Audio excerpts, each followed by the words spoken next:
Hey everyone, welcome to the first episode of the One Deeper podcast. Just to give you an idea of why I started this, it's purely selfish. I just want to talk to really interesting people, and I've been trying to explore different topics and learn about different things. And there are a lot of really smart, talented, and diverse people in Sri Lanka, and I've been having a lot of really interesting conversations, and I always end up thinking, man, I wish I recorded this so I could put it on the internet. Other people can enjoy it. So this is my attempt to do that, and I hope you enjoy this wide-ranging conversation with my first guest, Dhananath, who is the founder of the Advocata Institute, a free market think tank, one of the best in the world. And I had an amazing conversation with him, and we were speaking for so long that I forgot to think about storage on my phone. So it sort of got cut off about an hour and a half through the conversation.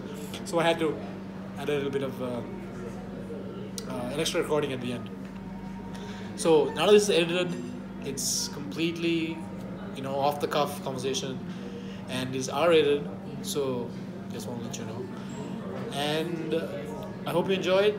And if you have any suggestions or comments on how I could improve, or who you would like to see on the podcast, or anything like that, please comment below. But don't just complain. Don't just say, "Oh my God, this sucks." Yeah, I know it probably sucks. It's the first episode. So if you have any constructive criticism, I'm very, very open to all that stuff. I hope you enjoy it. And I'll have a bunch of show notes about Dana and all the things he's doing, and where you can find him online, stuff like that. And I hope to meet more interesting people. So thank you, and enjoy this conversation. So welcome to the first episode. I don't know if you can see me on this. You want me to sit here and check whether... Yeah. It's just put this on here so you can see. That's better. Oh, hold on. So, is it... Perfect. Yeah, that's fine. That's cool. That's good. Good. All right. Okay, so for those of us who don't know what you do and why exactly you're here talking to me right now, tell us, what is it that you do right now? We'll get to who you are before that. Yes, I'm Dhananath. I'm one of the founding members of Advocata Institute, which I'm very proud of. I'm very proud of. Thank you. Just to give you background, Advocata is a free market think tank. We incorporated this institute about 2 years ago.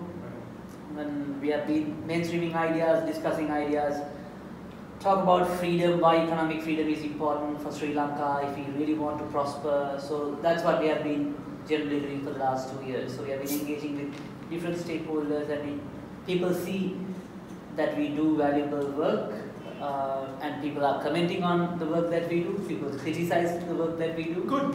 So that's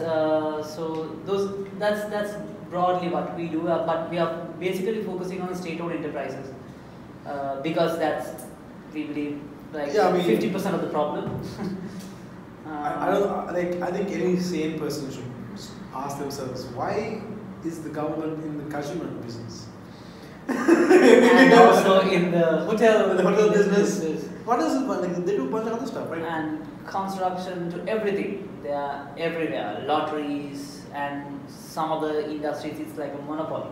What is the most problematic government? I would say it's everywhere. It's problematic. The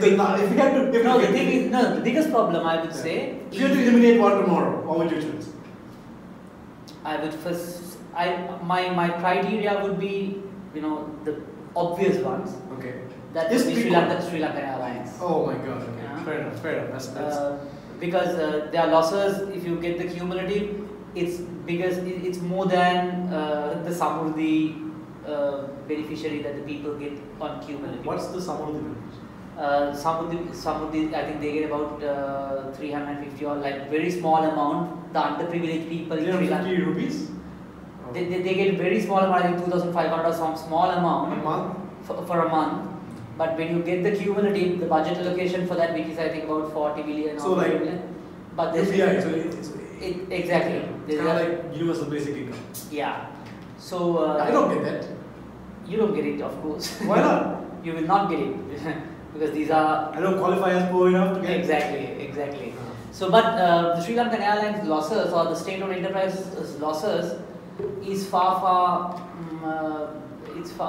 beyond what you allocate for Samurti. Jesus. So that's sad. Has it always been a government-owned company, Sri Lankan Airlines? You mean Samurti? No, Sri Lankan. Sri Lankan. Has it always been state-owned? Not always been. When it was. I really can't remember the year. I think 2001 or 2. It was like public-private partnership with Emirates. Oh right, okay. So even Emirates took it. It was a loss-making entity, but then it made profit. It was in the profit-generating stream, and then after the government took like the entire shares, again it went like from profit making to like deep loss making for about 28 billion losses per year, Jesus. 14 billion losses, 32 billion losses. So those are like massive losses. Okay, so. But the real problem is not that even if we let's leave Sri Lankan Airlines. Okay. Government doesn't know the number of state-owned enterprises they have. But so you hypothetically, if you called someone in the government and said, okay, I want a list of all the companies that you guys run. I bet they don't know. What? No. The Ministry of Finance, they have a report called 55 strategically important state-owned enterprises. There are the Sri Lankan Airlines, Electricity Board, Petroleum Corporation, that all comes under that. But the thing is, now each of these state-owned enterprises, they have gone and set up their own subsidiaries as private companies. Okay. Right? Okay. And those subsidiaries have sub-subsidiaries. Jesus Christ. So these sub-subsidiaries, all the subsidiaries, most of the time they don't have accounts. And even the key state-owned enterprises, they don't have accounts. Most of them. So where? Okay. Right? Either they have like accounts 5 years, 10, 6 years, 3 years delayed accounts, or they really don't produce accounts. Unless basically the 55 strategic enterprises, which government says it's strategic. Based on that I don't know. Based on what metric? That I don't know. Even the government, I'm sure, doesn't know, because this has been the problem is this has been expanded by political influence over a period of time. So long. Exactly. So when for a smaller country like Sri Lanka, there are I don't know about 100 ministers. So when everyone brings people, and this has been like a dump employee yard for everyone. So everyone comes to Baba, mage patten man 10 denek rasawata danna 50ක් දාන්න. So with that promise, they set up like a lot of as much as they can the state-owned enterprises or subsidiaries or sub-subsidiaries. Now no one really knows even the list of subsidiaries. So when we try to do the first set of analysis, we found about 245 state-owned enterprises and about another 100 subsidiaries and subsidiaries. So it adds up to about 350 to 400. Jesus. Right? Okay. So that's massive. And I'm sure there will be even subsidiaries, no office premises, nothing. I'm sure people must have taken money from that. I don't know. That's fine, because if you don't have a list, you really can't accountable and calculate what are your assets, where you're spending your money. You really can't monitor anything. So that's the main problem. Let's keep aside Sri Lanka, whether they are loss making. You should first have a list. Okay, this is the list. Whether it's loss making, profit making, let's leave it aside.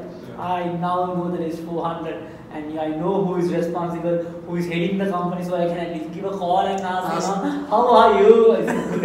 So what's happening? Even I think that's a sad situation. Yeah. And even the state-owned enterprises who are loss-making, or even the profit-making ones. So what about the profit-making ones? Yeah, that's the profit-making ones are the banks. Yeah, because fine. That's to two reasons. Because of people have a sentiment, banks are, especially the state banks, are secured, so they go and deposit money. Yeah, my that's friends number like one. that too. And the other profit-making ones are lotteries board. There's only government lottery, let's say NLB and DLB. So there are only two entities. So there's no one to really compete, and they compete with each other. So there are only two lottery producers. So of course they make profits. And like So civil banks aviation, and lotteries. ports authority. So they it's like monopolies basically. Right. The competitive ones really, you know, they are not. There will be very few, like the banks or very few. But even I think the serious question has to be, it's not like, you know, whether you are making just making a profit just for the sake of making a profit. Even a 1 rupee profit would be a profit. Right. But the thing is, what's the capacity or the potential, Right. or whether someone else could deliver a better service. Yeah. You know, that has to be considered. It's not the profit. Or Yeah, it's like they can just point and say, "Oh, look, we made a profit," but your revenue is, let's say, 1 billion, and your profit is like 200,000. It's like, exactly. really? Yeah. is that really what you want to be doing right now? That's a problem. Yeah. So I think in most of the sectors, it's like the government try to intervene, which is very bad, and especially the key sectors. Even if you look at like the transportation, railway. Dude, as far as I'm concerned, we're still using. Correct me if I'm wrong, but they're still using the same stuff the British built, right? Exactly. Railways and all. Nothing's Exactly. changed. And I think the number of employees per train or per engine is extremely high. So there's no wonder why they lost making, because most of the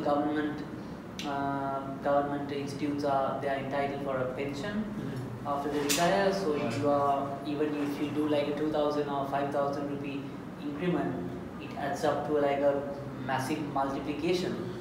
And then And we have an aging population on top of that, so you know it continues. And if that person expires, your family gets the pension. I'm not against the pension scheme, but I mean, when you have sort of an inefficient sector, which is about 70% from the labor force.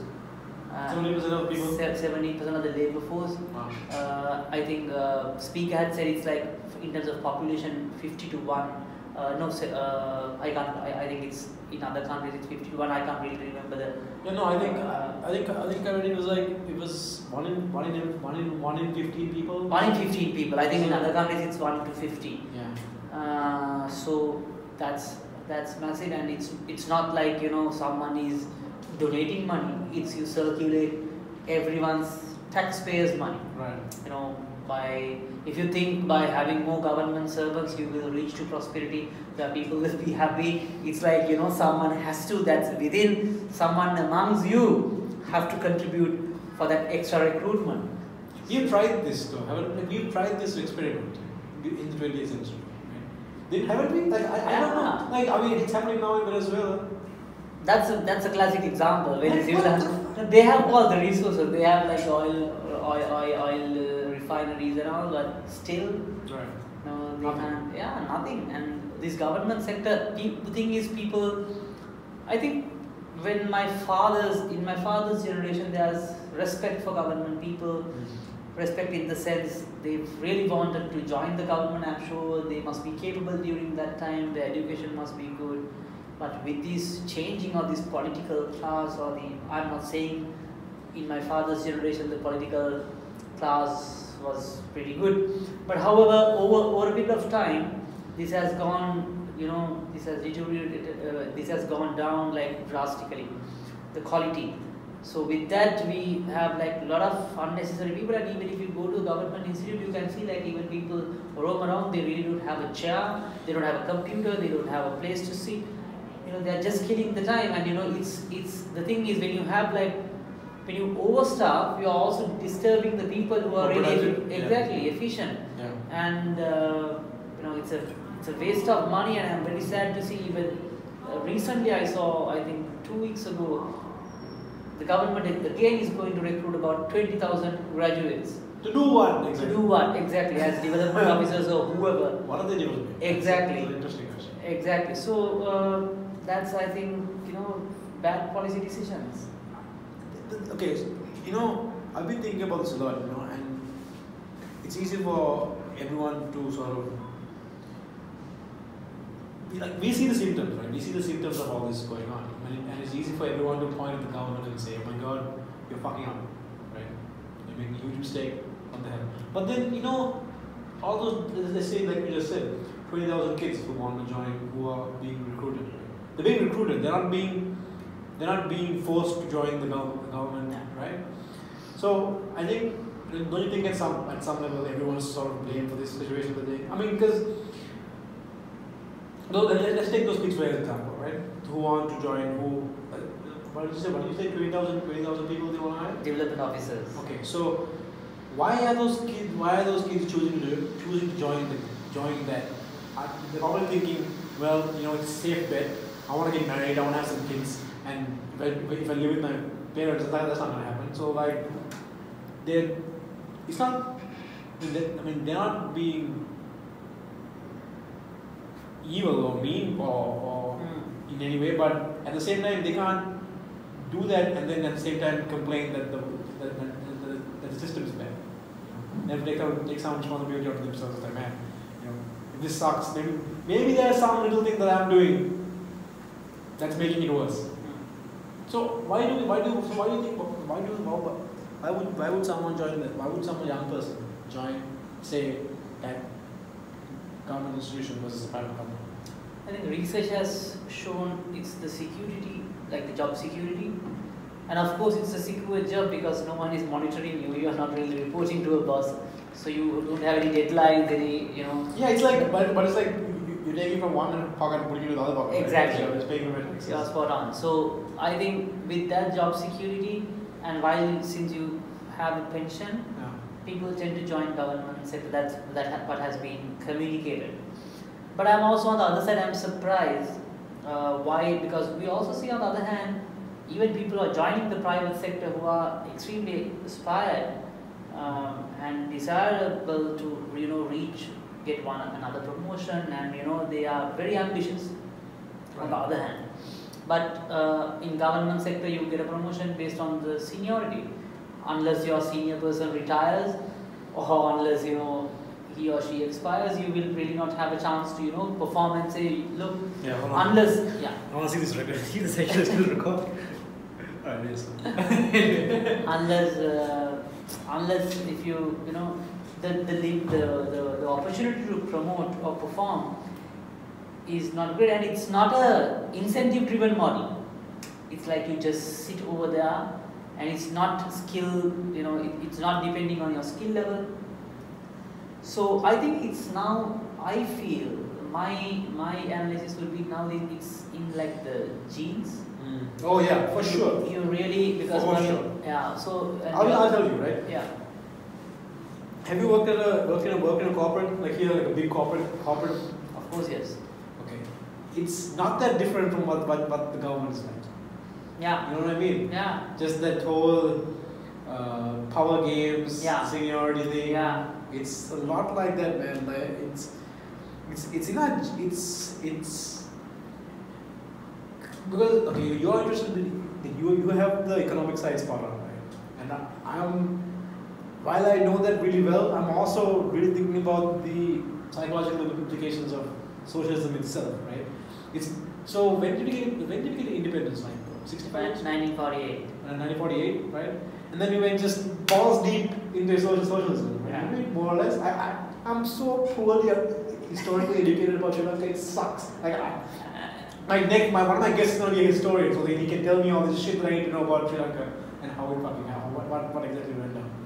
And I want to swear a lot, so if people are pissed off at it, they can go fuck themselves. But okay, but like we have this serious collective mentality, don't we? And exactly. And I think we are also very reluctant to compete because a lot of Sri Lankans have sort of fear of failure, and they really don't. They're not mentally strong to embrace. It's like a muscle. It's exactly. Like a muscle. Exactly. If you don't use it. You're right. So and they all want sort of a stable thing rather than trying something, getting a risk. I think even in terms of innovation, basic stuff. That's why they really don't try. and they just let the system be. And you are not trying to innovate anything because you are fear of failing things, or they are fear of whether someone would point at you, criticize you. So I think those things really restrict people from innovating. I'll give you a classic example. I'm coming from a university background, local university background. I studied at University of Colombo, did biosciences. In university, you don't have a recorrection process. If I write my exam paper, if someone made a calculation error, I will not have the opportunity to recorrect. In O-level, A-levels, you have no in Sri Lankan system. You can file an application, recorrection. If you feel I did well, but there's something wrong, even at a cost, I have the choice for recorrection. But the time that I studied at university, that option was not available. So the thing is, I was representing the students' union. Right. Okay. Generally, students' union are considered as the troublemakers for university, because they go on strike, they protest, they criticize certain things, they criticize lecturers, and they are troublemakers. Of course, the political interference was there, but luckily the faculty, there's a science faculty. What was sorry, I'm going to pause. What was the political interference like? All the political parties, they come and form their societies, student movements to get the political mileage, because they have the leg power. So all the political parties, they try to, it's like the trade unions. If you look at the Sri Lankan trade unions, they all are politically influenced. It's not like they're talking about this, worker rights or anything. It's the political party behind, and they are just carrying that banner.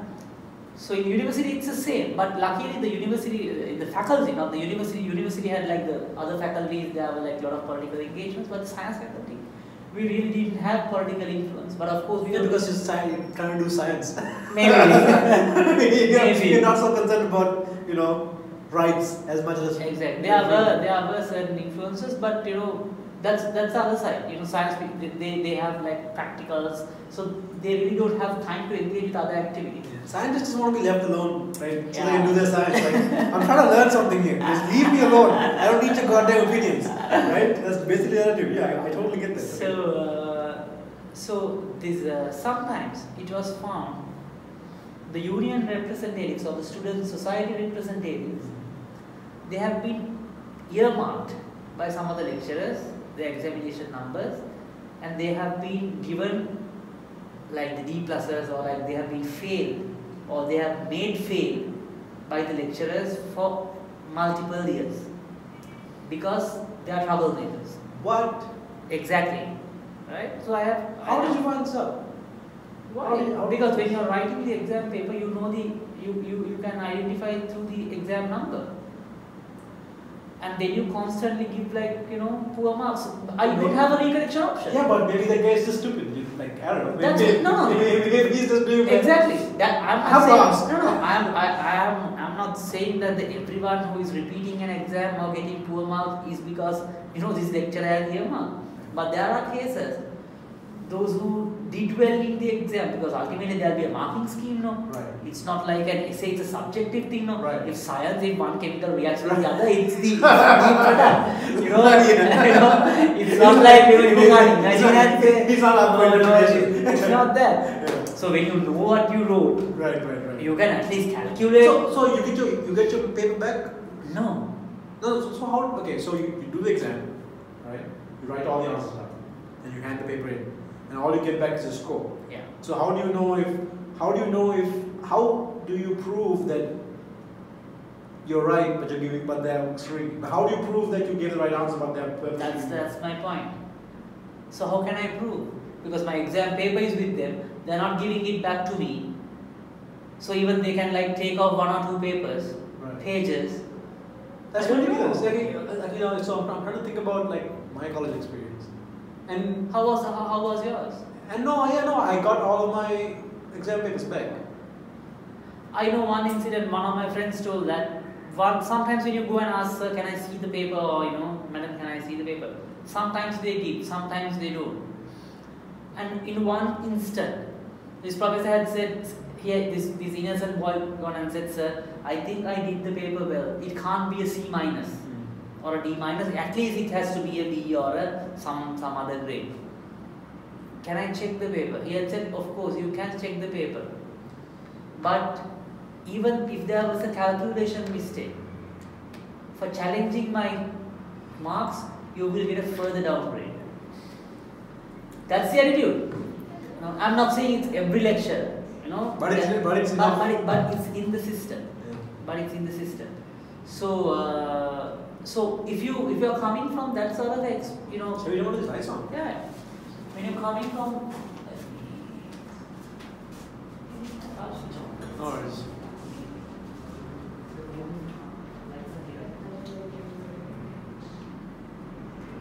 Well, technical difficulties. Trying to find the light switch. Ah, there we go. Cool, got it. Nice. These are really nice lights, man. Huh? These are really nice lights. Okay, so I didn't know it was like, I didn't know it was that bad. No, I'm not saying it's every university or every faculty. When you're coming from that sort of a system, you're studying there for 3 to 4 years, and that mentality is very difficult to come out, because when you come out from the university, you don't tend to think, okay, that's the university. Now I should experiment things. Why would they? What motivates? I will leave that. I know you run like 1,000 questions in your mind, but listen to this story with you. Okay. In university, there are called like molecular biology, applied maths, pure maths, physics, and after 2 years they categorize students for special degrees. Okay, that's Special degrees are general degrees 3 years, special degrees 4 years. Okay. When you have a generally 3-year degree is considered as sort of a higher diploma.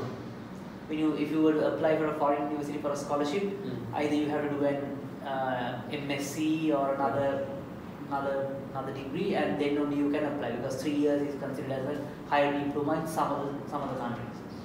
So special degrees you are specializing in. So after 2 years you will be only doing one subject, computational chemistry or organic chemistry or whatever. So once a molecular biology student. This is this for a fact. I was the student representative. Okay. Right. One of the molecular biology students. So molecular biology students coming from bioscience background. So even for their high school or A levels, they study physics, chemistry, and biology. So no maths background. In university, they learn a little bit of background of maths. But after 2 years, one molecular biology student has been selected to maths special. Okay. It is like a management student getting selected to medical college. Is that much of a difference? Okay, I didn't know. Right. That's molecular biology is on molecules and all this. Maths is a complete. So it's very different. I get it. Right. That happened, and finally someone realized it, because it only the exam numbers that would appear. So wait. What do you mean? So what do you mean he got put into math? What do you mean he exactly? So I'm asking exactly. What does it even? I don't know what that means. Exactly. So that means someone inside, since he wanted to continue some sort of a special degree, his examination number has been put to a special degree in the math stream. But how would he do the maths? Because he wouldn't know how to do it. Exactly. That's the problem. But even people tend to do that. Wow. That's it's like you are taking a steering wheel without knowing anything about a vehicle, and that's dangerous. Yeah, but wouldn't he fail? Wouldn't the system fail him? Like let's say he got into the maths stream, right? And he obviously he can't go. He can't. No, that's the problem. He can always work hard and learn maths, and I'm sure cover. That's not the problem. Yeah. The problem is not that. The problem is inside the system you can manipulate it. Yeah, I get it. And also no one really can monitor that, because it's not transparent. When you don't have the recorrection option, there is no way that you can who selects for the special degree. And the other thing is, special degrees are it's limited. You have like. So what do you get when you go? What benefits do you have? Like you have the opportunity of studying for 4 years. Others out from university after 3 years. Wait, so they don't have, you can't choose to be there for 4 years if you want? No. Oh right, I forgot because it's state funded. State funded. Right? Yeah. So the other thing is, when you are getting selected. So they decide, so let me illustrate. So they decide when you're done learning. Exactly.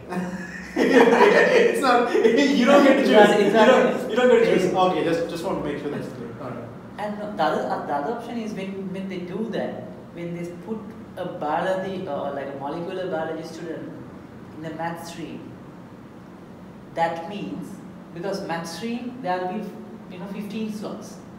So you are taking someone else's opportunity. There will be a number 16 who will be losing the opportunity because of this. Like the guy who was actually good at it. Exactly. Wow. That's worse. So system is that unfair. Yeah. And people really want the public education. The university. The education is free.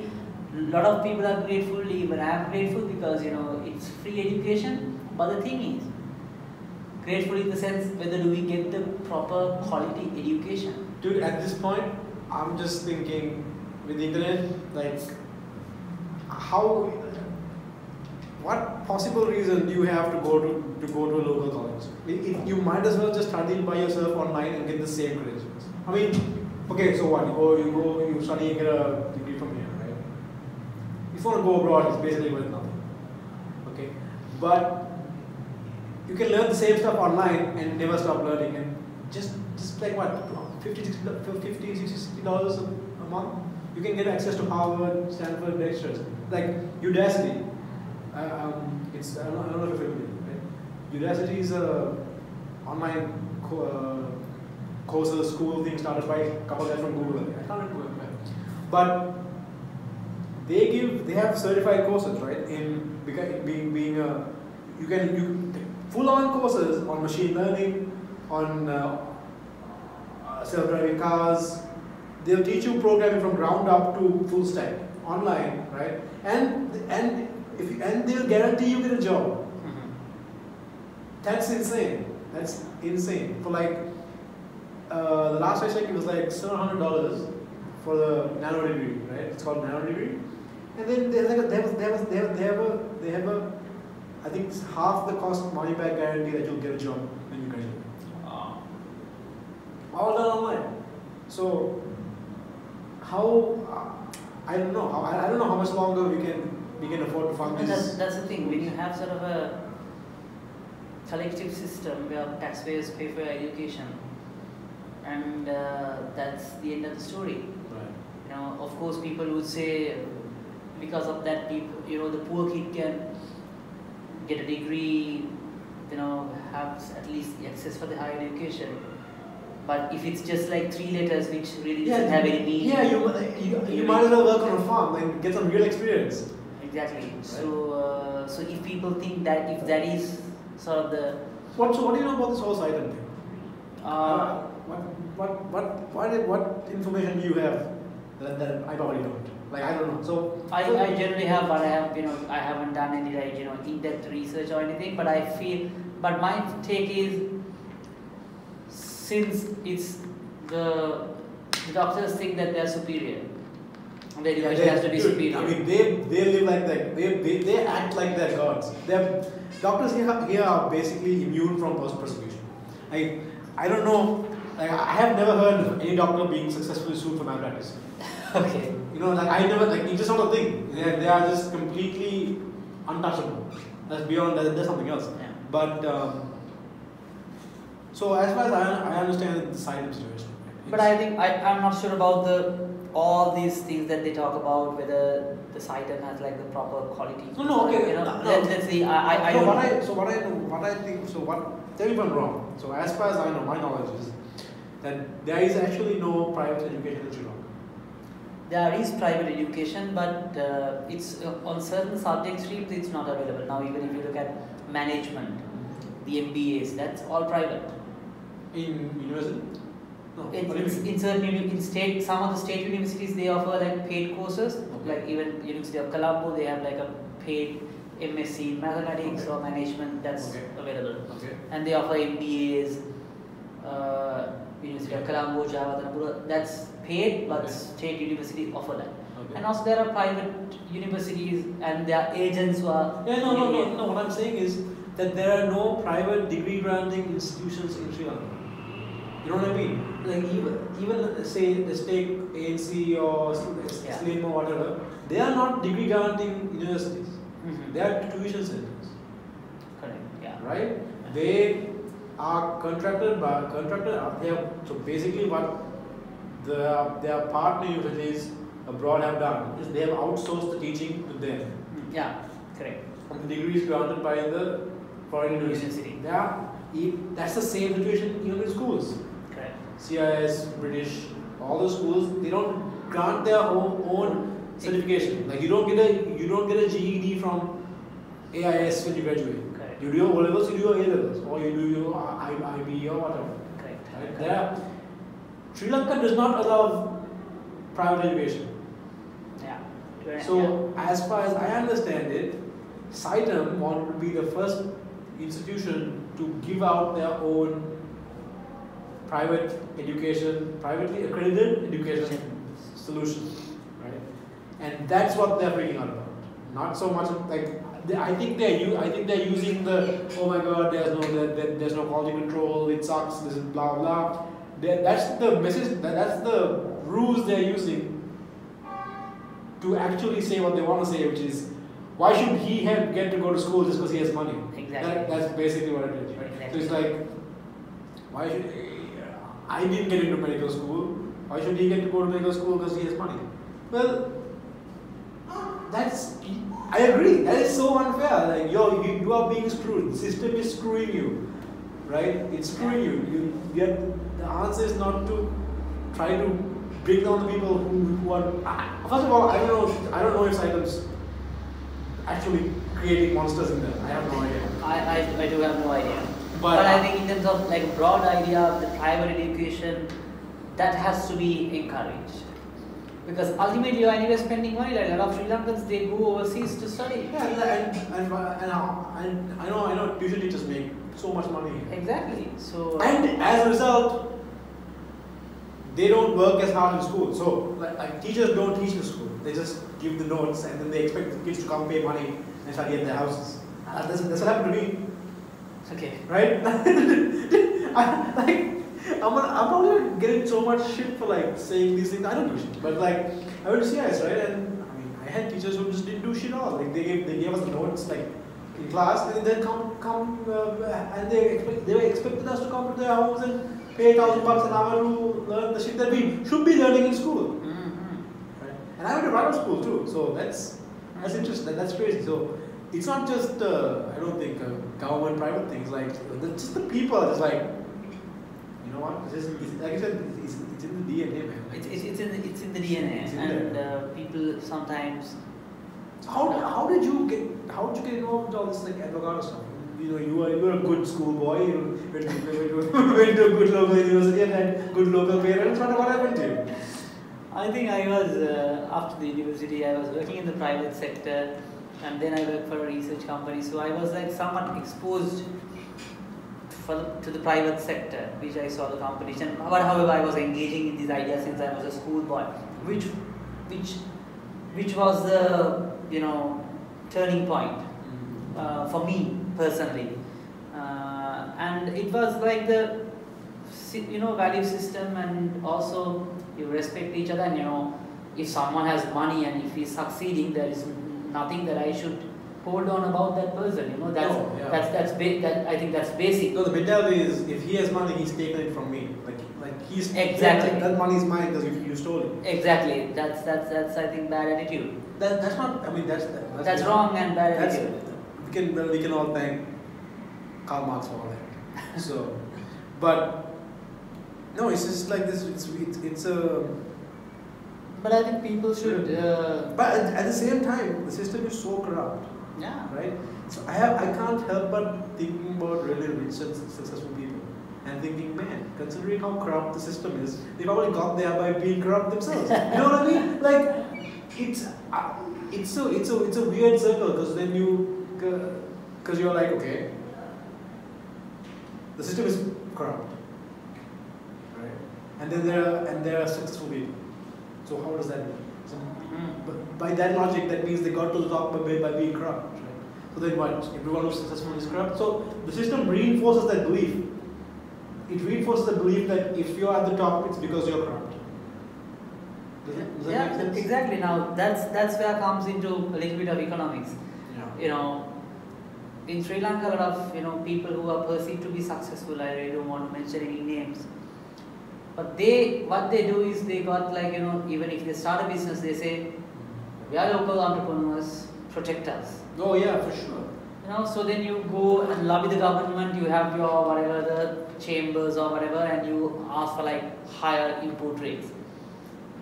And you build your revenue based on the local market, and then you become fairly state funded enough. Exactly, and no one really sees that even the same people who are being taxed, who are paying extra money for this protectionism, they go on streets and say, oh, it's local farmers or whoever local business people, protect them. But they really don't know it's that they are the one who are paying. And we are not against local farmers or anything. We are against, I'm against local farmers.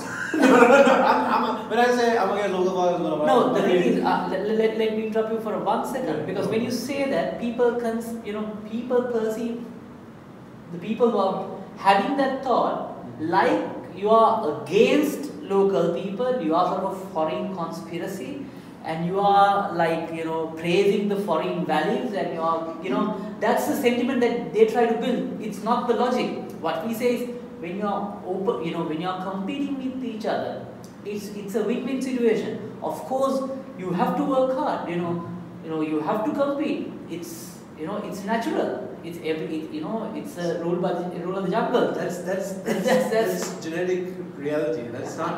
It's not some crazy social construct. That is literally how the world works, right? And it's funny you said something about values, right? It's like you said, it's some Western out conspiracy. So I think at some point you have to look at your values, and then look at your life, and then look at other people's values, look at their lives, and then if you assume that both of you are living your life according to your values, and you say, I guess that guy's life is a little bit better than mine. It's like maybe my value structure is a little fucked, and maybe you should make a little bit of an adjustment, right? Because values, as far as I'm concerned, your values are only as good as how useful they are to your existence, right? Otherwise you can have all the values you want, but it doesn't matter. And also, people say they have values, but they act completely different. Like they will say they are against this and they're against that, and they do this and that, but the way they act, the way they vote with their money is completely different, right? Oh, speaking of which, I want to ask you about this whole death sentence thing. Did you hear about this? I think my girlfriend said it to me this morning. The government said they'll pass the death sentence thing, even if they remove the GSP plus. Yeah, they'll go. That's what. So I tweeted this morning. I really I really hope my father has someone looking at his tweets or something. I don't know, but people. It's supposed to be a Buddhist country, right? So people won't eat meat on Poya Day, but they're fine sentencing a man to death. Like that logic makes. I don't care. I don't care if you want the death sentence. That's up to you. But you can't at the same time have both those values. You can't say, oh my God, it's a boy. I got a chicken. Chickens are all the chicken shops are closed. All the chickens are closed. No one can have a beer. But death sentence. Death sentence. I'm gonna have you killed, bro, because I don't like what you just did. It's people but say. But be careful when you say that, because people then label you. These guys are the drug dealers. That's how the system works. No, you're spot on. It's like contradictory, because you say one thing and you do something completely else, and your behavior really shows something else. Right. No, that's the. So from what I've been learning and thinking, is like It really doesn't fucking matter at all what people say. It only actually matters what they do and how they act. So like my dad, I love my dad, but he's one of those people, right? He's all about Sri Lanka and stuff. You know, back in the day we used to make all the things ourselves. You know, everything was great. We used to have our own food. We used to have our own clothes. Everything was fine. You know, we were self-sufficient. Blah blah blah. So I was listening to him, okay, and then I said, all right, if you live for a week using only things that were manufactured in Sri Lanka, I will give you 100,000 rupees. Like I will give you 100,000 rupees if you just spend 1 week not using anything that was imported. And he thought about it for a second. He's like, because he thought he could do it, right? And then he thought about it for a second, and then I could see him thinking. And I said, okay, let's start now. So give me your glasses, because that's not made here. Give me your shoes, those aren't made here. Give me your clothes, those aren't made here. And you can't use the car to go and buy your clothes because the car wasn't made here. You can't use the gas in the gas tank because that wasn't made here either. And you can't use the light switch to the light on, that wasn't made here. So I guess you're going to go back and live in a mud hut with your cow on the property next to a house, right?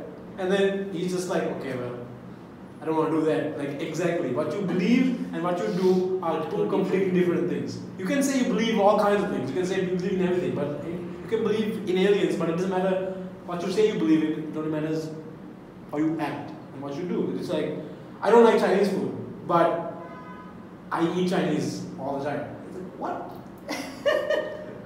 You know, people will say, oh my god, I hate eating this, but I eat it all the time. Then you don't hate eating it, and you don't hate eating it. You're just saying it. Like, why are you doing that to yourself? It's so stupid. But like, man, sorry, I don't know. What are we going? No, I think there's one research done. I can't really remember the figure that was shown. If you were to prepare your own burger, they have calculated the cost. Yeah, it's super expensive. Dude, it's super expensive. I love making my own food. And that shit is fucking expensive, dude. Exactly. It's so expensive. Because then you can't buy cheese because you have to go back and produce cheese. Yeah, no chemical. And then you can't, Who has time to make cheese? Exactly. It's like, oh my god, I saw the dumbest thing. I tried really hard to avoid going on Facebook. I try. But once sometimes I end up on Facebook and I see the stupidest shit and it gets me so pissed and I end up starting those pointless Facebook arguments and I can't help myself. And this one guy posted this picture of this white woman. It's cartoon, it's a drawing. A white woman, like she's sitting on people. She's sitting on like some kid in Africa, some Chinese kid in China, and I don't know, like the oppressing them basically. So she's sitting on the chair. She has an iPhone. She's drinking a Starbucks, and she's wearing her nice clothes, and she's sitting on a throne made of poor people, right? From Africa and Asia. That typical Western people. And the caption was something about how awful the oppressive free market system is. Right? And then I was like, yeah, but the thing is, no one forced you to buy any of those things. That's kind of how it works. Like you can't offload the responsibility of your shitty choices. If you know that some poor kid in a sweatshop died of starvation trying to make your snow boots, then don't buy the snow boots. But then at the same time, don't say, oh my god, this capitalist system is ruining me. It's not. I mean, yeah, does it suck? Does it suck in third world countries where people have to work so hard? Yeah, it sucks. But nothing has raised more people out of absolute poverty. Exactly. I think I think also people should stop labeling it's capitalism, it's something. You have to, if you really think about like an efficient way of progressing to mankind, you really not need to label it as capitalism or anything. It's all based on productivity and efficiency. So when you talk about efficiency, you can't can't just become a capitalist. It's, you're trying to do something in a better way. That's all about invention, right? This bottle was made, there has to be a better, this could have been something, So it's not capitalism. It's, you're trying to improve your life. Right, like, and why do you call it capitalism? Exactly. So it's just like, this is the same thing. I'll give you the best example of why I'm sitting here right now, right? So I was thinking, man, there's nothing good to watch or listen to on TV. It's all nonsense. And I was like, maybe I can do something about that. I just record something and put it on the internet. It's like I want to do this for myself, and then maybe someone else wants to use it, they can use it also. I'm sure at some point some dude was like, man, I'm tired of walking around on bare feet, my shit's getting all cut up, the bugs everywhere. I'm gonna put something on my feet to cover them up. And then he made something, then they're like, this is pretty good. And then his neighbor saw it, hey, where'd you get that? Oh, I made this. Oh, can I have one? He's like, well, okay, I'll give it to you for a chicken. He's like, okay, cool. I don't know how to make shoes, but I guess I have too many chickens, so all right, fine. I get the air chicken, and you get to have some shoes. That is economics 101. Right? Yeah. That's how shit works. Each person trying to fulfill their own personal need, and then you specialize, and then everyone. It's not complicated. Like it's not exactly. It's not complicated. The thing is, people who never wanted to or had the drive to want to do something themselves, they don't know that. They don't know what that feels like. It's like I'll go home and I want some food. I'll make it myself. Like you have to have that sort of need to be independent and to be able to want to do something yourself, to sort of appreciate. If you want to have individual thought and try something and do something that no one else wants to do, I think those are prerequisites to be able to appreciate what a free market and a free thinking society gives you. Because if you think like everybody else and if you act like everybody else and you eat like everybody else, then you really don't see a need for things to change. Like, I'm fair. You're not really living. Yeah, right. And even it's worse. You're not letting the people who want to live, just because they're different. Mm-hmm. Right? You have outliers. No, the outliers are the ones that push society forward. Right? It's the Elon Musks, it's the Steve Jobses, it's the Jeff Bezos, right? It's like it's you, the guys like you who are like, fuck this, I'm doing myself.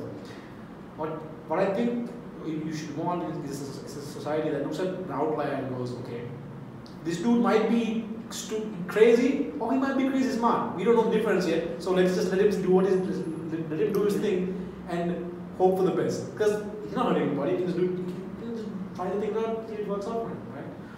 Because I'm convinced it's the outliers that push society forward. Of course, yes. Like stability. Nothing happens in stability. Mm-hmm. Inequality is a prerequisite for change and growth. Too much inequality is bad. It's awful. It makes the bottom they're bitter and resentful, and if the people at the bottom think there's no way for them to play the game and come up, the best logical choice they have is to break the game. Mm-hmm. Yeah. Right. And I think it's important to discuss the hockey stick. Yeah. Because about 200 years ago, even the richest guy, right? The richest guy could have been poor, right? You could have said, the richest guy could have been I wear super soft cotton shit underwear every day, and 300, 400 years ago, like kings used to have that. Like what the fuck? Exactly. You're not dying of every little cold that you have. Oh, well, you can thank modern medicine. So this entire mankind has been shifted. It's not like though it's unequal, still there's a gap between the rich and the poor. Yeah. You are better off. Yeah. Than the richest, the richest person before 200, 300 years ago? I tweet stuff from humanprogress.org Okay. to Advocata all the time. Oh, right, okay. You know, it's like, Yeah. it's like, look at all the awesome shit we've done. Right? Okay, example, right? So I'm recording this on my iPhone, okay? And one of my favorite podcasts is the Joe Rogan Show. I watch it regularly. And I went all the way back. So he's in like some 1,000+ episode now, right? I went all the way back to the first episode he recorded. And it's just like, that was like when the internet was just starting, right? And he had this shitty fucking webcam on the screen of his computer. And him and his friend were sitting on 2 computer chairs in this shitty little room, and it was dark, and then they had this really crappy GIF like effects. Oh, it was awful. But now I'm like, I watch my podcast. I have a 1080p full HD camera, right? And I'm sitting here in this awesome room, like, what the fuck? You have the ability to sort of like get a push yourself. Like everyone's phones has more processing power than they used to go to the moon. Like what? And you want to sit and complain? Oh my god, I don't have anything to do. Like you have a portal into the internet with you and all the time. Like, I'm never bored. As far as I'm concerned, if I'm bored, that's my fault. It's my fault because I have. There is no excuse to be bored in this world. Technology has granted you that luxury. You don't have to be bored. You can keep your mind engaged all the time. Or you can, go on YouTube, watch cat videos, and waste time on Facebook. It's up to you. It's up to you. It's your choice. I think that's the thing, technology has, and this rapid development has given us so many options, given people so many choices, that they are sort of terrifying, because that means they have to take responsibility for their choices. They can't just say, oh my god, someone left YouTube on my computer and then 12 hours later I was just stuck watching cat videos. That's not how that works, right? So you are an interesting example on traffic and congestion. Oh yeah. I think that's a good example why exactly why the system doesn't work. Yeah. And I can add on to that because if you look at the public transport, it's extremely bad in Sri Lanka because you have trains that it's nearly impossible to get into a train. It's all crowded, and even if you check the private buses, and people question, especially when we advocate for like private enterprises and all. The one example that they take is look at the private buses. How ridiculous are they in driving? That is the shittiest example. Exactly. So it has been so heavily regulated. You have to take a license, and not that you have the choice of taking the route that you want. It's heavily, and the prices are regulated. Everything has been regulated, and even they went on to the extent that the conductors and the drivers has to wear a uniform. And what consumer expects from a uniform? I think you should share your experience, the idea of why the traffic, what we should do about it. Okay, so I'm trying to think of what I said. But as far as I'm concerned, we have equality on the roads. We have equality of outcome. When you come down to it, that's the ideology behind socialism, right? Or as I like to call it, communism light. Okay, is equality of outcome, right? You want to have everybody has to have the same outcome, regardless of what their circumstances is, what their abilities are, what their choices are. Everybody should have the same amount of money, same amount of freedom, same amount of land. Everyone should be equal. Period. That's the outcome. Yeah. Is that what you want? Is that really what you want? Because you have that. You have that on the streets. Anybody can go on the streets. You can be a backhoe. You can be a cart with a bull. You can be one of those hand motor things. You can be a bicycle. You can be a bus. You can be a Porsche. You can be a Ferrari. Anybody can go on the street, and it's a fucking disaster. One of the biggest things that the highways, one of the biggest reasons it works so well is because before you enter the highway, you have that big ass board that says no block carts, no three-wheelers, no bikes, just four-wheel engine vehicles that can go on this. That's one of the biggest reasons why there's no traffic. It's not because it's a straight road. That's one thing. There are no intersections, there are no stops. That's definitely one thing. But the second thing is the bottom is just better. I have nothing against people who have bikes. I'm nothing against people who have three-wheelers, people who have. That's not the point. That's not the point. The point is you've been put there by the people who think everybody should have have the right to go on the street, but no one stopped to think, hey man, bikes are pretty dangerous. Three-wheelers are pretty bad. Like, have you seen the crash test video of a three-wheeler? I actually looked for one on YouTube. I found one. Holy crap! But I also have a different opinion on three-wheelers. Now, the solution for three-wheelers, like most of the people think, ban it. No, actually, if we made three-wheelers the only thing in the city, because they are actually, this is my opinion, I'm sure, I think it's something else, but I thought about this, right? Because they are actually really, they are modular transport, right? They are there when you need them, they're gone when you don't need them, right? Exactly. They are like autonomous driving, they are like self-driving cars, right? I'm okay with three-wheelers. Yeah. So what if we just said, okay, in Colombo city limits, no cars. You park everything outside, and in the Colombo city, it's just three-wheelers. Like you have three-wheel lane, a pod system, like I'm thinking about some futuristic nonsense, but it's like Pick Me has I thought Pick Me was really interesting because when Pick Me showed up, for the first time, all the three-wheelers were in one system. Mm-hmm. Yeah. Right, because there used to be individuals doing their own individual thing, but then Pick Me came out and they basically regulated that market, right? They put the laws. They said, okay, you can't if you're so and so, you need this many things. You have some. Can't remember what the regulations were, but they have rules as to who can join. Yeah. Pick It's Me, like a self-regulatory mechanism, and it worked pretty well. Exactly. Like, people join Pick Me, they make good money, and Yeah. I like being able to call a car and go where I want to go. I guess it totally works. So no, the thing is, But what I was trying to say was, it's not the, it's a circumstance of the current system. Yeah. By banning it or by trying to eliminate this component, you will not find a solution. Rather you will worsen the situation. So it's important, like it's a given the congestion, people need sort of a smaller vehicle which it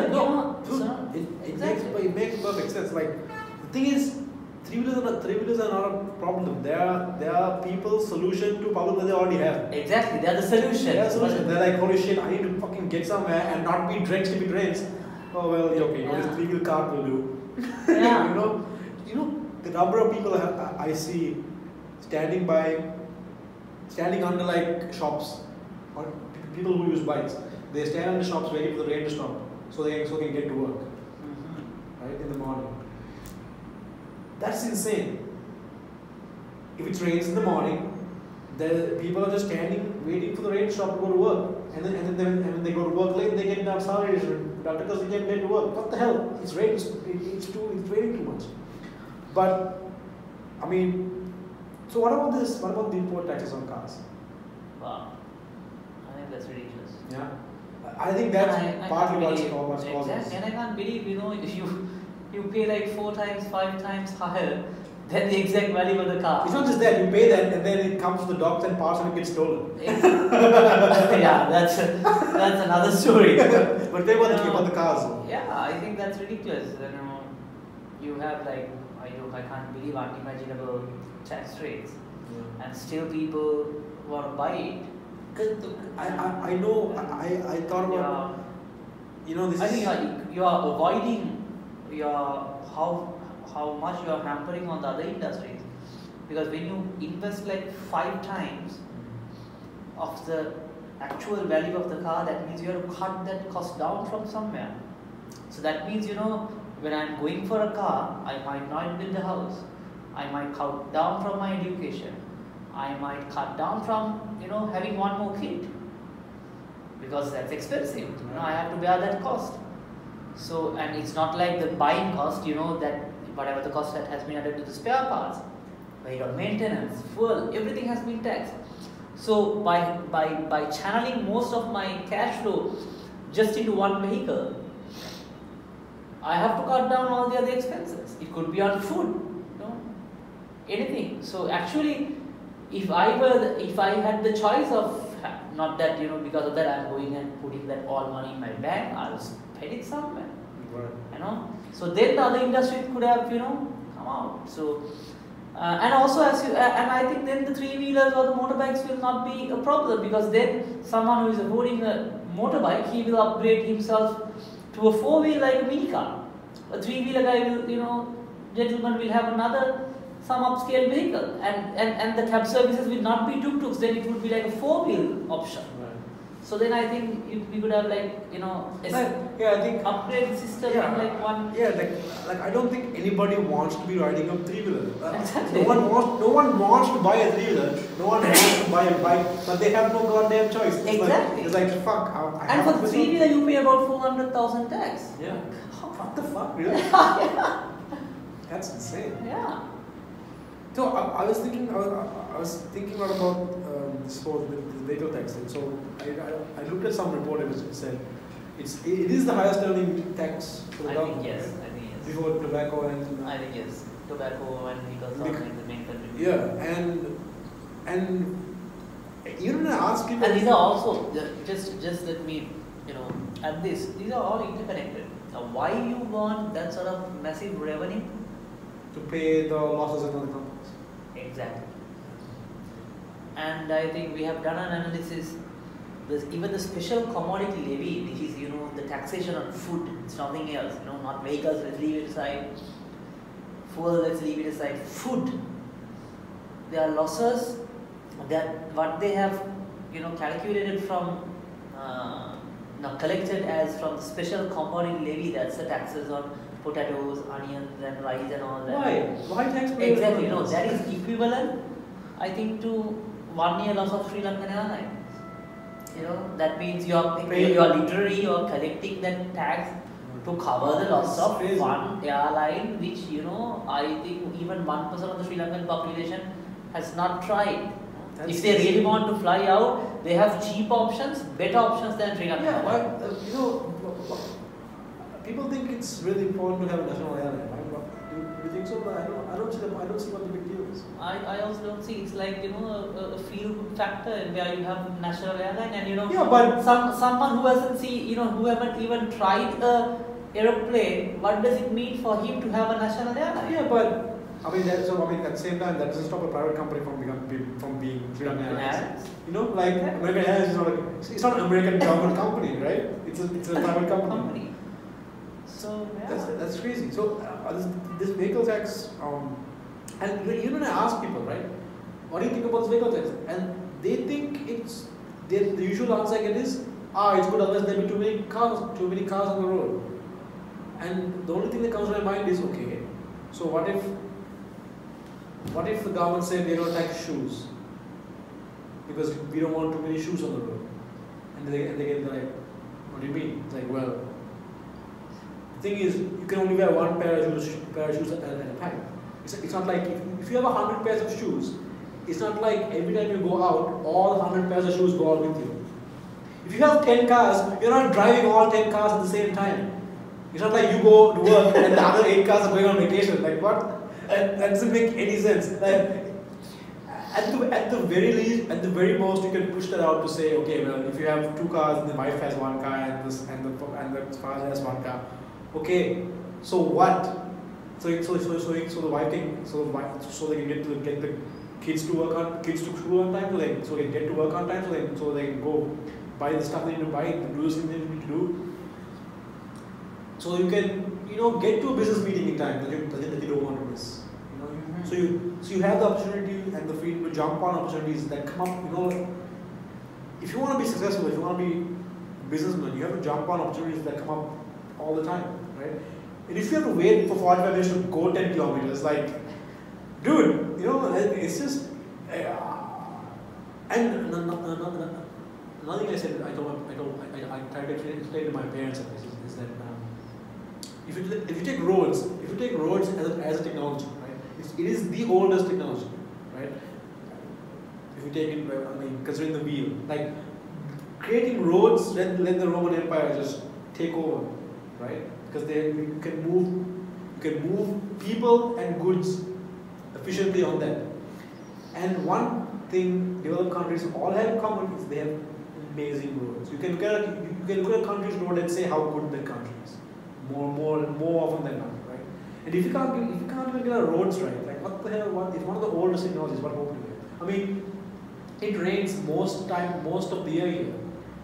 We should be leading in erosion-free, high-resistance tarmacs and high-yield agriculture. Like that should. I agree. Agriculture is super important to us, but not with a fucking cow and like and one guy on a field, one guy on a goddamn field trying to feed an entire village. It's 2018. That guy needs to go out of business. Like it's over. It's over. If you are in 2018 and you are still trying to do that, you should be out of business. Like it's too late.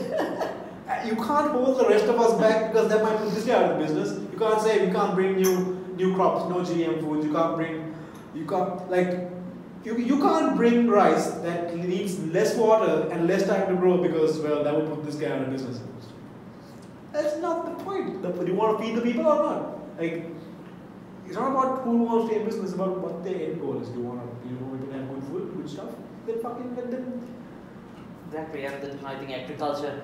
Exactly, we can do agriculture, but the problem is whether, as you very correctly said, whether we really want to, have that, 2,000 years old technology. Jesus Christ, we can't do that, man. Yeah. We can't do that. If we are to stay relevant to India and Singapore and Indonesia, we have to do something. Like, and sitting around waiting it happens. And also, it doesn't mean, you are not grateful of your ancestors. Heritage, right, exactly. People immediately assume you're like, you don't like a culture. The sad part for us, actually, the actual tragedy for Sri Lanka, I think, is we can no longer distinguish between socialism and our culture. Like it's just one thing. It's one thing. You can't separate that ideology from the rich traditions that we used to have. From the traditions in the south to the hill country, all the ceremonies and all the galas and all the foods and the styles and the things we used to do, we can no longer separate those two things from being poor. That's like being poor is not a culture. Poverty and culture are not synonyms. Like 3-wheelers are not a culture. I hate the fact that this tourism industry markets say, oh my god, get a 3-wheel, Sri Lankan culture. That's not Sri Lankan culture, that's poverty. Like we are poor. We can't afford cars. Like you want to come here and enjoy our poverty? Like, that's terrible. That's a terrible thing to market, man. It makes me feel really bad. Like what the fuck? Like, oh, go. Like they literally do the market like, go walk in a village and you go and stay in Sigiri. I'm like, okay. Why? Is there anything interesting happening in the village? No. Then why are you going there? Well, you can see how people lived 2,000 years ago. Wait a minute. Is it some sort of village museum? Is it some sort of drama? Are they acting? No. They are living their lives. They are actually living like it's 2,000 years ago. That's not a good sell. You're saying, come, go look at these people. Like, go look at the people. It should be fun to see. It's become impossible to separate our culture from poverty or socialism. It's now one big amalgamous block. Yeah, and like I said, it's in our DNA now. Corruption is in our DNA because we have just gotten so good at playing the system. Everyone wants to just play the system, and then hope it gets better. You can't do that. Like, I think you and I are fucked, like personally, because we will stand there and say, you know what? No, I don't care if this ruins me. I'm not going to do it. Like I'm just going to say the right thing and try to be honest, and then see what the hell happens. Right? Because that's bigger than trying to climb this ladder and get to the top. Because this ladder is pretty fucked. Like, and no one wants to get up there. Yeah. Right? So how do you do that? How can we? It sucks. Because when my parents try to teach me culture, I can't know the difference between culture and socialism. I'm like, what do you mean? That's like, they're like, oh no, everyone stays with the parents till they are older. Like, no, everyone stays with the parents till they're older. Everyone stays with the parents till they're older because it's culture. No, everyone says their parents until they're older because they can't fucking afford to move out and get their own place. Like it's just like it's not culture. It's a symptom of not being able to live independently. So many things. I can think of so many things that are like that people pass off as culture. Is actually like, no, it's this fucked up ideology that you have. You know, like, oh god, man, I can go on this one. Like, but like, oh, you know, those dancers, like giving food on the side of the road. I'm telling you, that is probably one of the biggest contributing factors for the diabetes problem in Sri Lanka. All they do is just, what do they give you? They give you sugar water, like sort like sugar water. This is sugar free, so fuck all you do. Sugar free. But like, you know, it's like they give buns, and they give starch and people, you know, Sri Lankans have this attitude, like they're very okay with charity. Like we are very happy getting charity. You know what I mean? Yeah. Like free food, free anything. You can get Sri Lanka to do anything if you give them something for free. Singering har kataවක් තියෙනනේ දෙමළ පත්තරේ වුණා නිකන් දෙනවනේ. I can't read it. That's free. ගත්තේ කොතන හරි ගන්න පුළුවන්. It's like that's the mentality. The mentality is like things should be free. So that's classic fucking socialism, right? I mean, simplified. But I don't know. It sucks for young people because we actually have a culture. We have a history. Like Angampura, no one knows what the fuck Angampura is about. But that's some crazy. Have you seen the moves those guys can do? It's insane. And like, we have proper Canadian culture here. Gaul culture we have. Thousands of years of written history, right? But all we know is the last 65 years of this shitty ideology that dumb fuck Marx forced down on goddamn parents. Like, I have no issue saying that out loud. Because if people are so okay with saying how bad Hitler is, or how bad Nazism is, which we all agree was pretty shitty, you should also be at the same time saying, okay, you know, communism is pretty bad. It killed millions and millions and millions of people all over the world. Almost it killed the aspirations of people. Oh, dude. Wow, I didn't even think about that. That's way worse, right? It 100% like just decimated young people more than anything. I mean, even now it's just getting screwed, right? Yeah. Even that's one of the first point that we talked about, why people want a government job, because they are not aspired. Because even the problem is, even if you try to push them for a private job, they say no. I'll stay till I get a vacancy from the government. So they are just becoming unemployed till they get a slot from the government. It's not like they are at least getting engaged with the private sector, and once they have the opportunity, try to move. Because they say, so they just do, they just becoming unemployed till they wait, get a slot from the government sector. And some people stay for about 5-6 years, and then really? Yeah. Wow. Then the government change, so they get out to politician and somehow get a job. And the sad side is, they are not satisfied. Government sector doesn't pay like millions of salaries. I mean per person, not millions of salaries. Not that the private sector is paid like millions of salaries, but at least you have the aspirational value that you try to go there. You may stop in the. It's a system that you feel like you could climb up. Exactly, and also even if you join for a good private company, now most of them have like insurance policies, this and that, and mobile. They give. You earn better. Of course, you work hard. That's how life. And the thing is, the others, they don't work and they don't earn. This is funny. I was thinking about. I think it's one of the biggest reasons. Like Sri Lankans don't have good athletes. There are no good Sri Lankan athletes because you can't cheat. Performance, you can't cheat. It doesn't matter how who your grandmother's father knows. If you can't bench press 200 pounds, you can't bench press 200 pounds. It doesn't matter. I mean, it doesn't matter. The metal plates don't give a shit about your family history. It doesn't care about your social status. And you worked hard the past 5 years, and now you can bench press that way. No, you can't at all.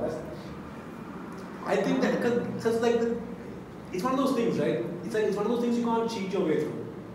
Because people love to do that here. It's like, I'll break a law because what the hell, I know someone can get me out of it, right? Doesn't make a difference. And That's an interesting thought. you know, Yeah. because like, you can't be a good athlete and be that kind of person. It just doesn't work. Look at our cricket team. One guy was accused of raping being in a room where his friend raped a girl.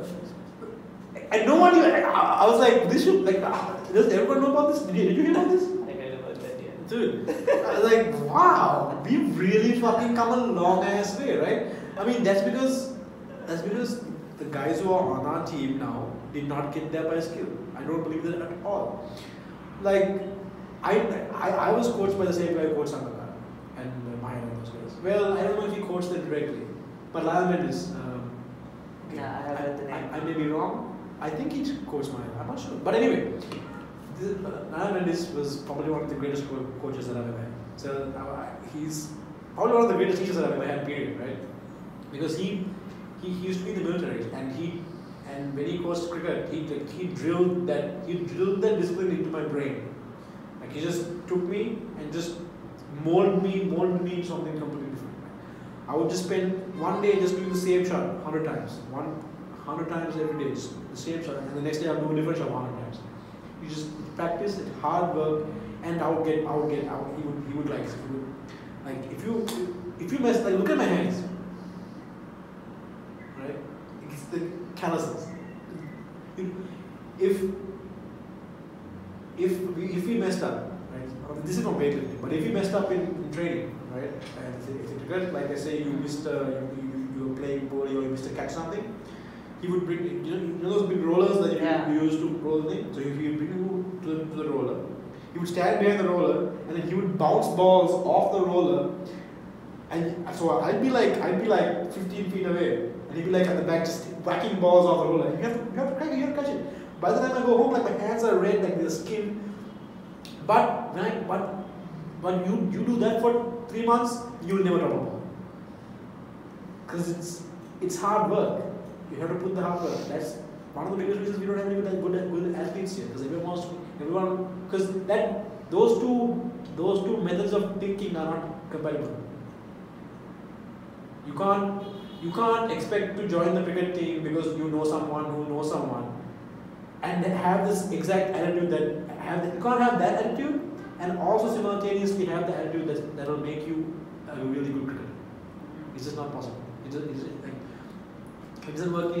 Athletics is like it's sports or strength. I think more than anything, strength training is one of those things where you can see those things, right? You see those, like even steroids, right? I think you should legalize steroids because it's great.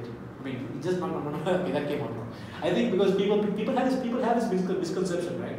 The misconception people have is that you take steroids, like Anabol or B-ball or testosterone, whatever. You take steroids, and then in a month or next 3 days you just get jacked and shredded, and you're just gonna be huge and strong and powerful. No, that's not how steroids work. How steroids work is it lets you recover faster, so you can be in the gym for longer, so you can work harder. Right? Okay. Like there's a trade-off.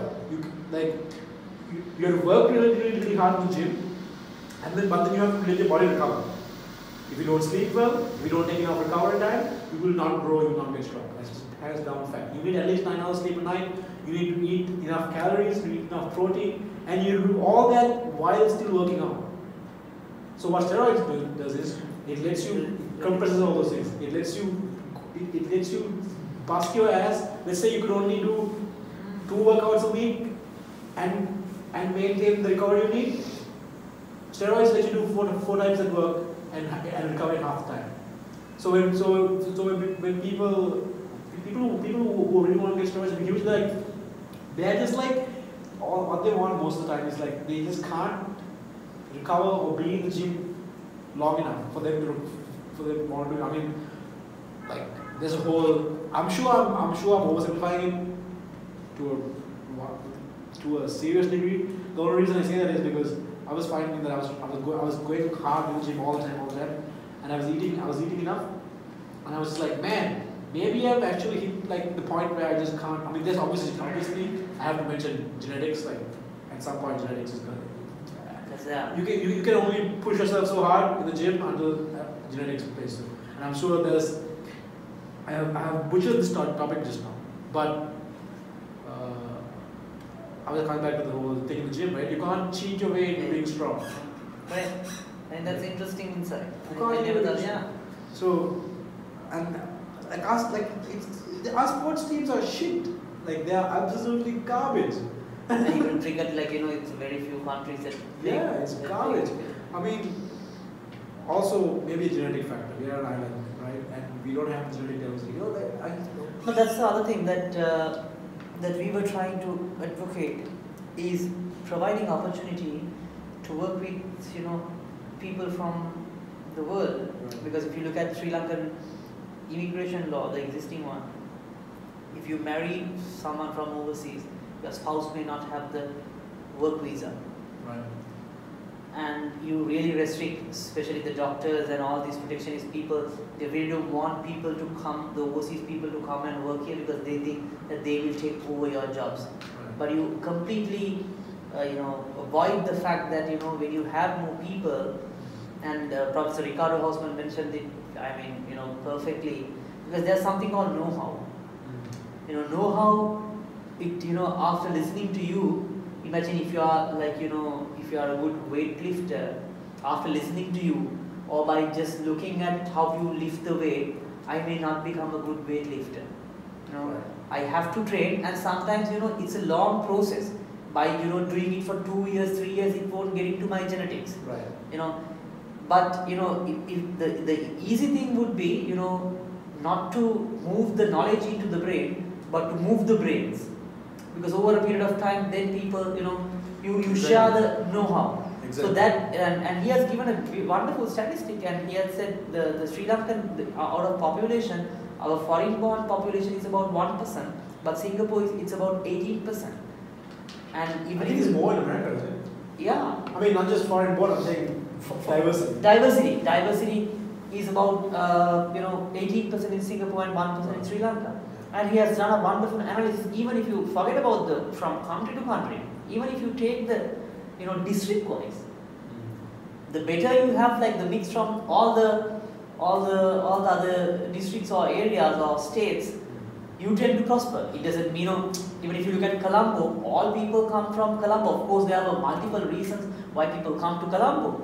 But Colombo is, a rich genetic pool. If you want to get anything done, of course you have the resources. I'm not saying it's all about genetics where people, migrated from the other, districts to Colombo. But according to his analysis, Colombo has like the richest gene pool, and of course that's the other, highest income, and the Mullathi, which is the poorest, which they have like the, I mean, I'm sure there are probably a lot more variables in that equation. Exactly. I get the point, but I wouldn't haste to say that's correlation does not mean causation, right? Just because. Yeah. But I totally get what you say. It doesn't mean because of Colombo is comparatively richer because of it, people moved from other parts. But when it comes to from people moving from one country to another country, that's how you exchange skill sets. It's not just that, like you mentioned, putting knowledge into the brains. It's getting the brain instead of putting knowledge in the brain. I think that's what we've been trying to we've been trying to perfect that project for a long time.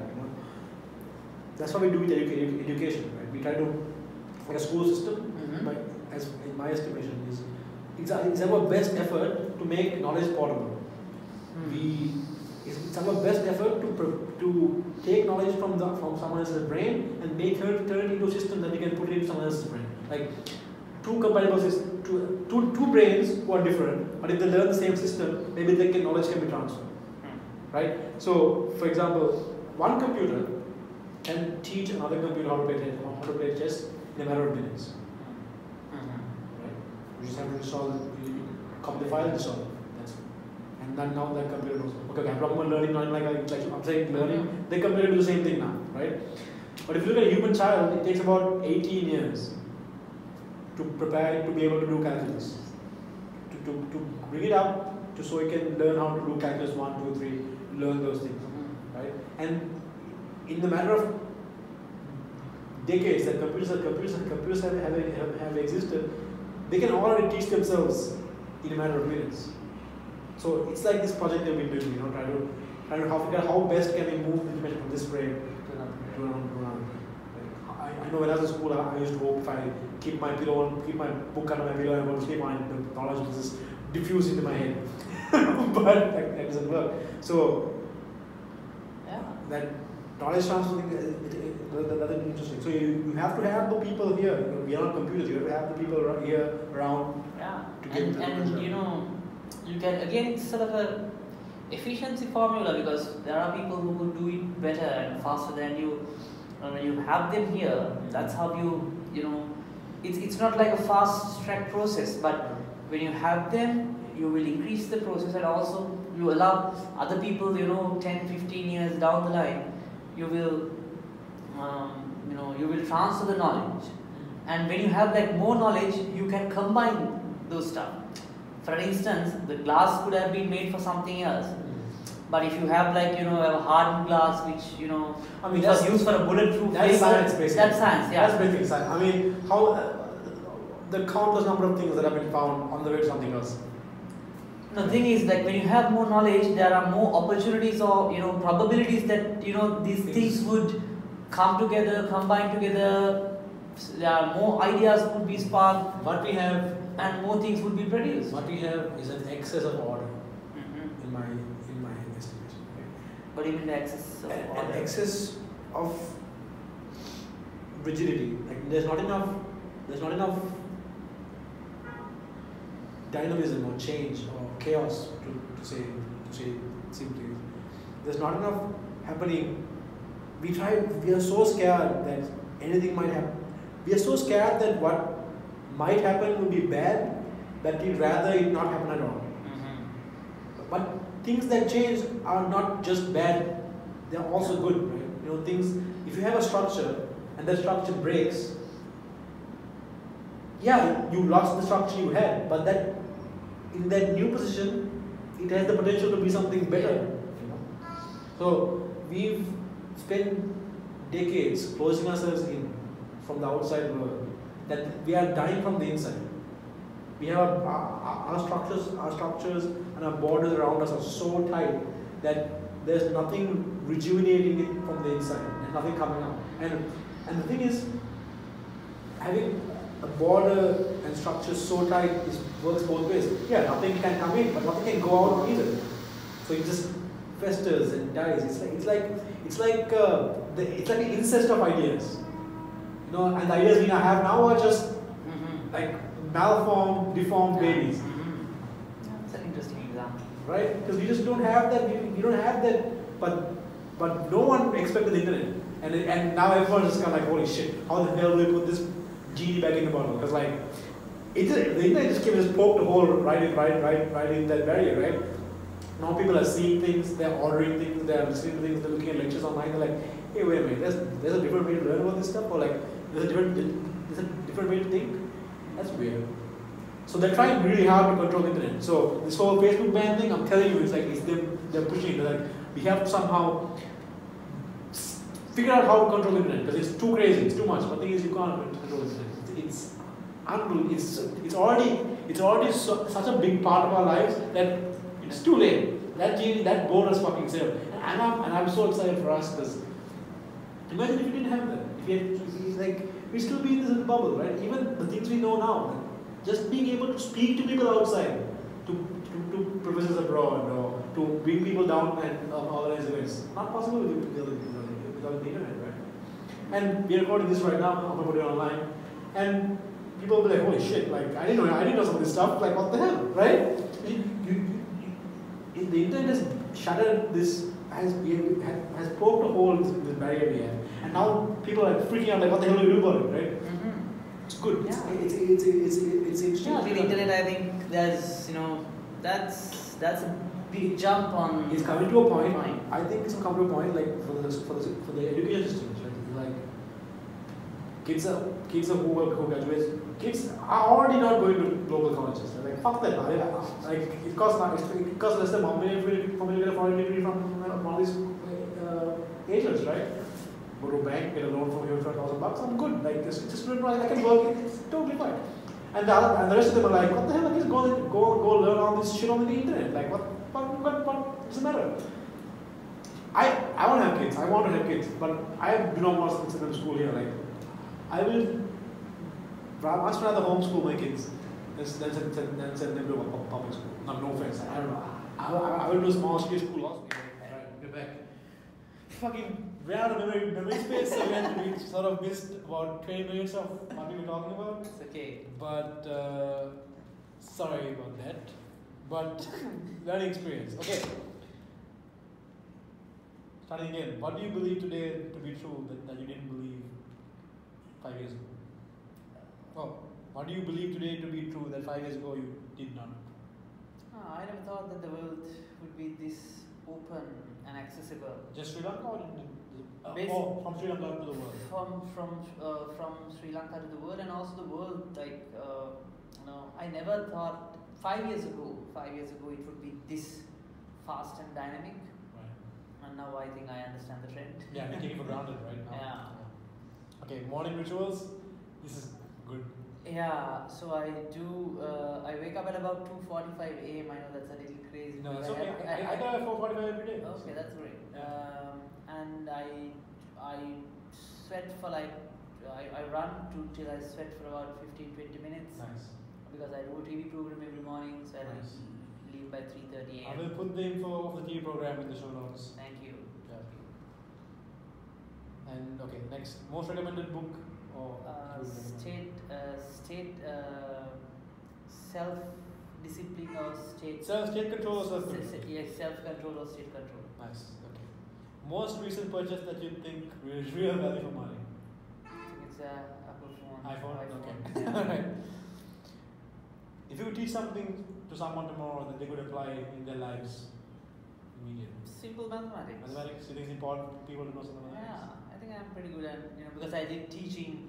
Right. To find some extra. Oh, but cash. no. What I actually mean is like something that you could teach someone that they could apply in their lives. Like like not like something you would want to teach them. Oh, right. Like some lesson or like something that they could do or implement in their lives that would make their life better immediately. You think of that? Driving.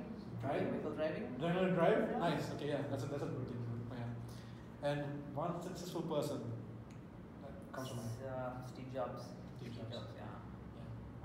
I went on a rant earlier about how Steve Jobs controlled everything he wanted, he could control, and how the basketball and the game. Yeah. Man, we have lost we lost a little bit. But quick recap. I don't even know if I have enough space for this. Like, hold on.